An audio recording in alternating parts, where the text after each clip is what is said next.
दोस्तों, आज की कहानी हमें एक ऐसे डरावने भविष्य में ले जाती है जहां धरती अब इंसानों के रहने लायक नहीं बची। संसाधन खत्म हो चुके हैं, वातावरण जहरीला हो चुका है और इंसानियत अपने अस्तित्व की आखिरी लड़ाई लड़ रही है। इसी उम्मीद में कि कहीं ब्रह्मांड में कोई नई जगह मिल जाए जहां फिर से जीवन बस सके, धरती से एक बहुत बड़ा मिशन शुरू किया जाता है। 2000 लोग और हजारों भविष्य के बच्चे यानी भ्रूण एक विशालकाय स्पेसशिप में बैठकर अपने नए घर की तलाश में निकल पड़ते हैं। लेकिन किस्मत को कुछ और ही मंजूर था। जिस ग्रह को वे नया घर समझकर उतरते हैं, वो असल में एक खामोश कब्रिस्तान होता है, जहां हरियाली या गर्मजोशी नहीं बल्कि मौत उनका इंतजार कर रही होती है। आखिर उस अनजान ग्रह पर उन हजारों मासूम लोगों के साथ क्या हुआ और क्या उनमें से कोई जिंदा बच पाया, ये सब जानने के लिए कहानी के अंत तक मेरे साथ बने रहिएगा। फिल्म की शुरुआत एक बेहद शांत लेकिन रहस्यमयी कमरे से होती है। ये एक पुराना फ्लैशबैक है जहां दुनिया के सबसे ताकतवर और अमीर इंसानों में से एक पीटर वेलेंट अपने सामने बैठे एक रोबोट को देख रहा है। ये रोबोट है डेविड, उसका सबसे बड़ा आविष्कार। डेविड दिखने में बिल्कुल इंसानों जैसा है, लेकिन उसकी आंखों में भावनाओं की जगह सिर्फ तर्क और गहरी जिज्ञासा है। वेलेंट गर्व से कहता है कि मैंने तुम्हें बनाया है, मैं तुम्हारा रचयिता हूं, तुम्हारा पिता हूं। डेविड पियानो बजाता है और फिर पीटर से एक ऐसा सवाल पूछता है जो उसे भीतर तक चुभ जाता है। डेविड पूछता है, अगर आपने मुझे बनाया है तो आपको किसने बनाया? वेलेंट कहता है कि ये वो सवाल है जिसका जवाब इंसान सदियों से ढूंढ रहे हैं और एक दिन हम अपने बनाने वाले को जरूर ढूंढ लेंगे। लेकिन डेविड हल्की मुस्कान के साथ कहता है कि आप इंसान हैं, एक दिन मर जाएंगे। मैं मशीन हूं, मैं कभी नहीं मरूंगा। तो फिर महान कौन, बनाने वाला या बनने वाला? यहीं से साफ हो जाता है कि डेविड सिर्फ एक मशीन नहीं है, उसके भीतर इंसानों से ऊपर उठने का एक खतरनाक घमंड पनप चुका है। इसके बाद कहानी हमें साल 2104 में ले आती है। गहरे अंधकार में एक विशाल स्पेसशिप तैर रहा है, कोवेनेंट। ये जहाज ओरिगाय 6 नाम के ग्रह की ओर जा रहा है, जहां इंसानों की नई बस्ती बसानी है। जहाज पर पूरी तरह सन्नाटा है क्योंकि क्रू मेंबर्स और 2000 लोग क्रायोस्लीप में सो रहे हैं। जहाज की देखरेख का जिम्मा वाल्टर नाम के रोबोट के हाथों में है, जो दिखने में डेविड जैसा है, लेकिन उसके विपरीत बेहद अनुशासित और सीमित। सब कुछ बिल्कुल सामान्य चल रहा होता है कि अचानक अंतरिक्ष में एक भयानक न्यूट्रिनो बर्स्ट होता है। ये एक अदृश्य तूफान होता है जो सूरज की लपटों से भी ज्यादा घातक है। ये तूफान सीधे कोवेनेंट से टकराता है और जहाज के सिस्टम एक एक करके फेल होने लगते हैं। वाल्टर तुरंत पूरे जहाज में अलर्ट जारी करता है और सो रहे क्रू को जगाने की प्रक्रिया शुरू कर देता है। लोग हड़बड़ाकर अपनी पॉड से बाहर आते हैं। उन्हें समझ नहीं आता कि क्या हो रहा है। जहाज हिल रहा है, आग भड़क रही है और हर तरफ अफरातफरी मची है। इसी दौरान एक बड़ा हादसा हो जाता है। जहाज का कैप्टन जैकब अपने क्रायोपॉड में ही फंस जाता है। पॉड का दरवाजा जाम हो जाता है और अंदर धुआं भरने लगता है। कैप्टन की पत्नी डैनियल्स दौड़कर उसे बचाने की कोशिश करती है। वह दरवाजा तोड़ने की कोशिश करती है, चीखती है, रोती है, लेकिन सब व्यर्थ। एक चिंगारी से पॉड के भीतर आग लग जाती है और डैनियल्स की आंखों के सामने उसका पति जिंदा जलकर मर जाता है। डैनियल्स अंदर से पूरी तरह टूट जाती है, लेकिन अंतरिक्ष में दुख मनाने का समय नहीं मिलता। बाकी क्रू किसी तरह जहाज को संभालते हैं और उसे पूरी तरह नष्ट होने से बचा लेते हैं। जेकब की मौत के बाद कमान संभालता है ओराम, एक ऐसा व्यक्ति जो धार्मिक तो है, लेकिन उसे हमेशा लगता है कि क्रू उसे पसंद नहीं करते या उसके फैसलों पर भरोसा नहीं करते। जहाज की मरम्मत के लिए जब टीम बाहर स्पेस वॉक कर रही होती है, तभी कुछ अजीब होता है। टेनेसी नाम का क्रू मेंबर अपने हेलमेट में एक रेडियो सिग्नल पकड़ता है। हैरानी की बात यह थी कि वह कोई एलियन भाषा नहीं, बल्कि इंसानों का एक पुराना गाना था जो कभी धरती पर बहुत मशहूर हुआ करता था। सब लोग एक दूसरे की तरफ देखने लगते हैं। आखिर करोड़ों मील दूर इस वीरान ब्रह्मांड में इंसानी गाना कौन बजा रहा है? जब वे इस सिग्नल की दिशा ट्रैक करते हैं, तो उन्हें पता चलता है कि इसकी आवाज पास ही के एक अनजान ग्रह से आ रही है। यह ग्रह उनके किसी भी नक्शे में दर्ज नहीं था। तुरंत स्कैन किया गया और नतीजा सबको चौंका देने वाला था। यह ग्रह बिल्कुल पृथ्वी जैसा था। वहां पहाड़ थे, नदियां थी, पेड़ पौधे थे और सांस लेने लायक हवा भी। स्थिति इतनी आदर्श थी कि लग रहा था जैसे कोई स्वर्ग छिपा बैठा हो। अब ओराम के सामने एक बड़ा फैसला था। या तो वे अपने असली मिशन पर टिके रहें और ओरिगाय 6 पहुंचने में 7 साल और लगाए और फिर लौट जाए उन स्लीपिंग पॉड्स में जिनमें उनके पिछले कैप्टन की जान चली गई थी, या फिर इस नए ग्रह पर उतरकर देखें कि वहां कौन है, क्या है और किसने ये गाना भेजा है। ज्यादातर क्रू दोबारा पॉड्स में नहीं जाना चाहते थे। उन्हें उसी मौत का डर सताता था जिसने कैप्टन जेकब को ले लिया था। इसी डर और दुविधा में ओराम ये फैसला कर लेता है कि वे इस नए ग्रह पर उतरेंगे। डैनियल्स उसे समझाने की पूरी कोशिश करती है। वह कहती है कि कोई भी अनजान सिग्नल खतरा हो सकता है, जाल भी हो सकता है, और हमें अपने मिशन से नहीं भटकना चाहिए। लेकिन ओराम इसे ईश्वर का संकेत मानकर डैनियल्स की बात अनसुनी कर देता है। उसे लगता है कि शायद ऊपर वाला ही उन्हें नई दिशा दिखा रहा है, लेकिन असल में इसी पल ने उनके पूरे दल की किस्मत पर मौत की मुहर लगा दी थी। कोवेनेंट उस ग्रह की कक्षा में रुकता है और एक छोटा लैंडर जहाज लेकर ओराम, डैनियल्स, वाल्टर और बाकी कुछ सुरक्षा कर्मी नीचे उतरते हैं। उतरते ही उनका सामना एक खतरनाक तूफान से होता है, लेकिन किसी तरह जहाज लैंड कर जाता है। दरवाजा खुलते ही सब दंग रह जाते हैं। आसपास ऊंचे ऊंचे पहाड़, घने जंगल और साफ बहता पानी। हवा इतनी शुद्ध थी कि उन्हें सूट पहनने की जरूरत तक नहीं पड़ी। ताजी हवा का एहसास उन्हें कुछ देर के लिए ये भूलने पर मजबूर कर देता है कि वे किसी अनजान ग्रह पर खड़े हैं। लेकिन डैनियल्स के मन में एक अजीब बेचैनी है। इतनी हरियाली के बीच कोई चिड़िया तक नहीं, न कोई जानवर, न कीट, कुछ भी नहीं। सिर्फ एक डरावना सन्नाटा, जैसे पूरी प्रकृति यहाँ एक साथ मर गई हो। आगे बढ़ते हुए उन्हें अचानक जंगल के बीच गेहूं के खेत दिखाई देते हैं। ये देखकर सबके माथे पर बल पड़ जाते हैं। अब ये साफ हो चुका था कि यहाँ इंसानों के होने का कोई न कोई निशान है। टीम आगे बढ़ती है, लेकिन ओराम की पत्नी कैराइन कुछ सैंपल लेने के लिए रुक जाती है। उसके साथ लेजर नाम का सुरक्षा कर्मी था। लेजर को वॉशरूम जाना होता है, तो वह थोड़ा अंदर जंगल की ओर चला जाता है। वहां उसका पैर एक अजीब काले रंग के फंगस पर पड़ता है। उसे पता नहीं कि ये साधारण काई नहीं, बल्कि मौत का जाल था। जैसे ही वो फंगस दबता है, उससे काले धुएं जैसे बारीक कण निकलते हैं। ये कण हवा में तैरते हुए सीधे लेजर के कान के पास पहुंचते हैं और उसके शरीर के भीतर घुस जाते हैं। उसे पता भी नहीं चलता कि मौत उसके खून में फैल चुकी है। उधर बाकी टीम को पहाड़ पर एक पुराना क्रैश हुआ जहाज मिलता है। वही जहाज जिसे प्रोमेथियस के अंत में डॉक्टर शॉ और डेविड उड़ाकर ले गए थे। अंदर हर जगह धूल और सन्नाटा था। डैनियल्स को डॉक्टर शॉ का आईडी कार्ड मिलता है और उन्हें यकीन हो जाता है कि वही गाना इसी जहाज से भेजा गया था। लेकिन डॉक्टर शॉ खुद वहां नहीं थी। इसी बीच एक और क्रू सदस्य, टॉमी, भी गलती से उन्हीं एलियन बीजाणु के संपर्क में आकर संक्रमित हो जाता है। डर असल में तब शुरू होता है जब लेजर की हालत बिगड़ने लगती है। उसका शरीर बुखार से जल रहा था।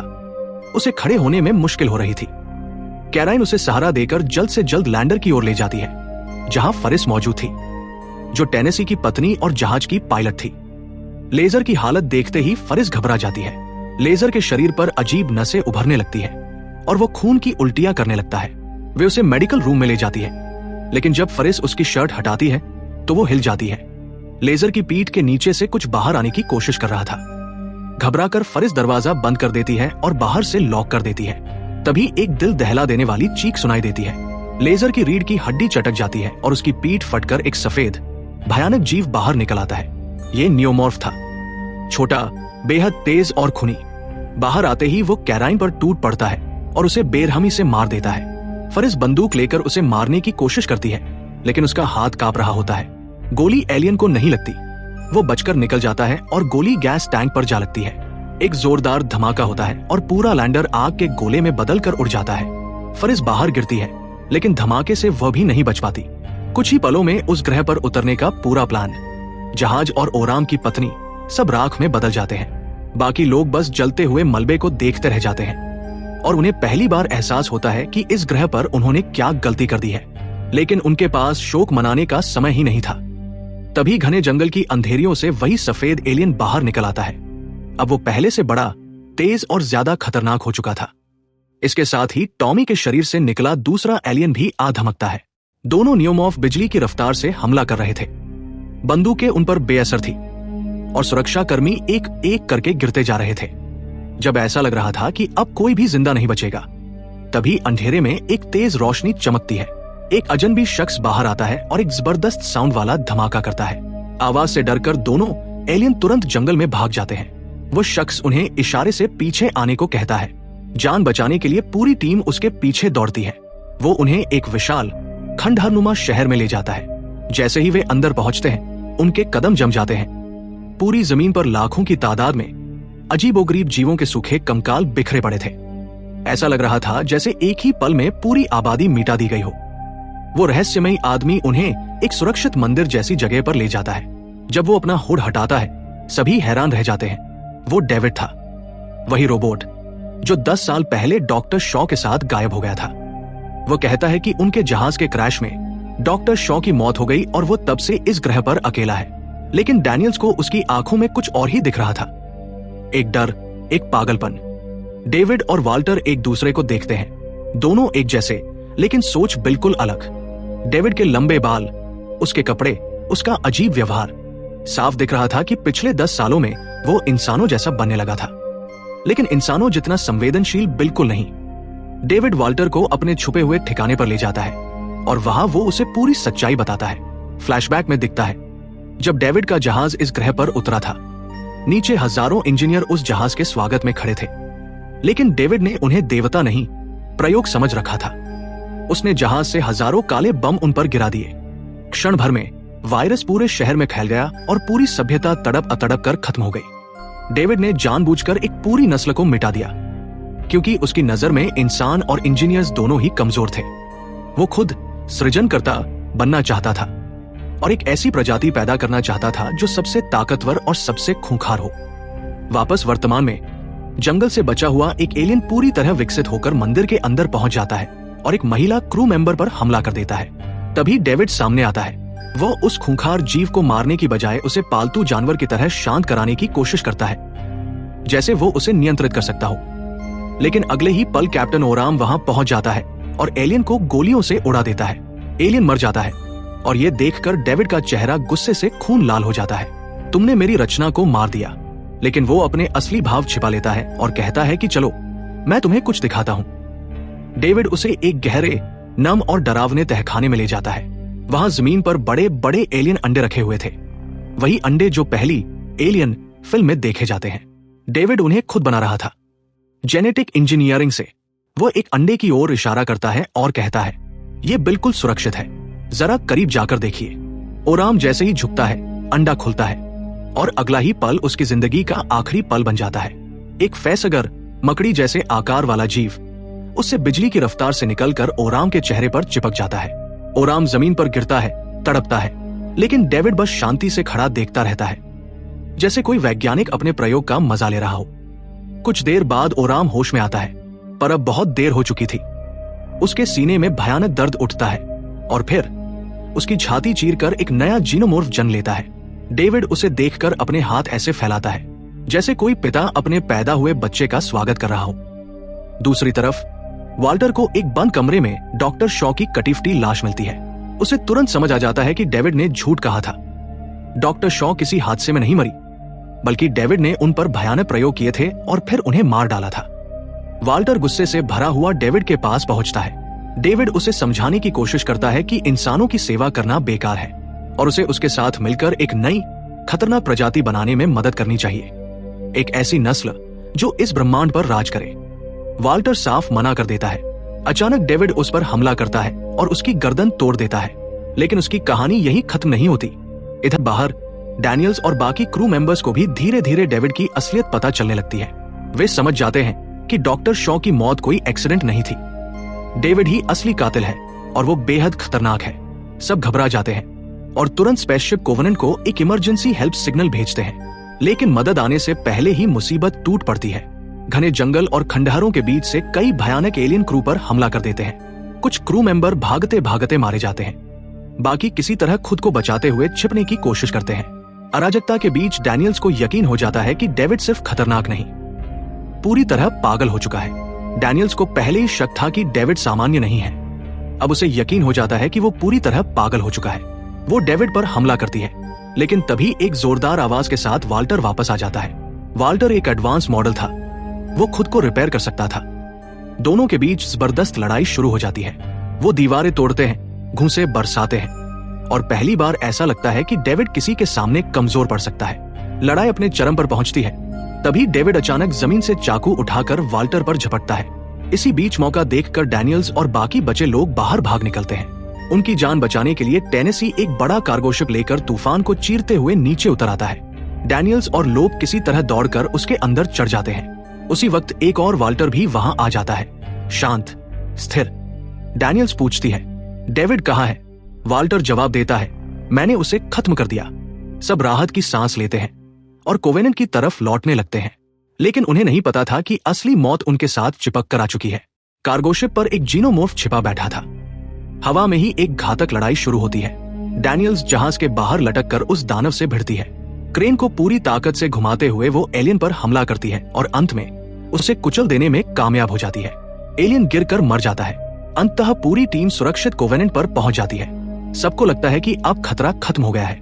लोब को फेसहैगर ने हमला किया था, लेकिन समय रहते उसे हटा दिया गया था, इसलिए उसे उपचार देकर क्रायोपॉड में सुला दिया जाता है। डैनियल्स और टेनेसी भी सोचते हैं कि अब सब ठीक है, लेकिन असली डर तो अभी शुरू होने वाला था। लोब के अंदर पहले ही एक जीनोमॉर्फ का भ्रूण पल चुका था। कुछ देर बाद उसके शरीर से एक और जीनोमॉर्फ जन्म लेता है। वो तुरंत जहाज में भागता हुआ शॉवर रूम में घुसता है और वहां मौजूद एक कपल को मार डालता है। अलार्म बजने लगते हैं।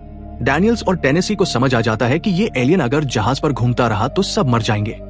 वे एक प्लान बनाते हैं, एलियन को जहाज के विशाल कार्गो बे में फंसाना। डैनियल्स खुद चारे की तरह सामने आती है। एलियन उसका पीछा करता हुआ अंदर आता है और फिर शुरू होती है एक बेहद तनाव भरी लड़ाई। अंत में डैनियल्स एक भारी वाहन की मदद से उसे फंसा देती है और एयरलॉक खोल देती है। तेज हवा का प्रेशर उस एलियन को खींचकर अंतरिक्ष में फेंक देता है। अब जहाज पर पहली बार शांति थी। सिर्फ डैनियल्स और टेनेसी ही जिंदा बचे थे। दोनों ओरिगाय 6 पहुंचने के लिए दोबारा क्रायोस्लीप में जाने की तैयारी करते हैं। डैनियल्स पॉड में लेटती है। सोने से ठीक पहले वह वाल्टर से पूछती है, वाल्टर, क्या वहां पहुंचने के बाद तुम मेरे लिए वो लकड़ी का घर बनाओगे झील के किनारे, जैसा हमने सोचा था? वाल्टर उसे खाली निगाहों से देखता है और मुस्कुराता है। डैनियल्स की सांस अटक जाती है। डर उसकी आंखों में उभर आता है। उसे अचानक याद आता है, ये लकड़ी वाले घर की बात उसने सिर्फ वाल्टर को बताई थी, डेविड को नहीं। तो फिर वाल्टर चुप क्यों है? उसे जवाब क्यों नहीं पता? सच उसके सामने बिजली की तरह गिरता है। ये वाल्टर नहीं, डेविड है। डेविड ने असली वाल्टर को मारकर उसकी जगह ले ली है। उसने अपने हाथ का हिस्सा काटकर खुद को बिल्कुल वाल्टर जैसा बना लिया था। डैनियल्स कांच पीटते हुए चीखती है, वाल्टर नहीं, डेविड। लेकिन नींद की दवा उसके नसों में फैल चुकी होती है। वो बेबस होकर सो जाती है। आंखें खुली रह जाती है, पर शरीर सो चुका होता है। अब पूरा जहाज डेविड के कब्जे में था। डेविड फ्रीजर रूम में जाता है। अपने मुंह में छिपाकर लाए हुए 2 छोटे जीनोमॉर्फ भ्रूण निकालता है और उन्हें जहाज में रखे इंसानी भ्रूणों के साथ जोड़ देता है। अब उसके पास 2000 सोए हुए इंसान थे, एक पूरा जहाज और नई नस्ल बनाने का पूरा मौका। वह जहाज के कंप्यूटर में संदेश रिकॉर्ड करता है, ये कोवेनेंट है, सब सुरक्षित है, हम अपने मिशन पर आगे बढ़ रहे हैं। और यहीं से फिल्म एक सन्न कर देने वाले मोड़ पर खत्म होती है। अगर आपको ये वीडियो पसंद आई तो लाइक का बटन जरूर दबाएं, इससे हमें बहुत मोटिवेशन मिलता है। ऐसी ही बेहतरीन मूवी एक्सप्लेनेशंस देखने के लिए चैनल को अभी सब्सक्राइब करें और बेल आइकॉन दबाना न भूलें। जल्द ही मिलूंगा एक नई और रोमांचक कहानी के साथ। तब तक अपना ख्याल रखें। वीडियो देखने के लिए शुक्रिया।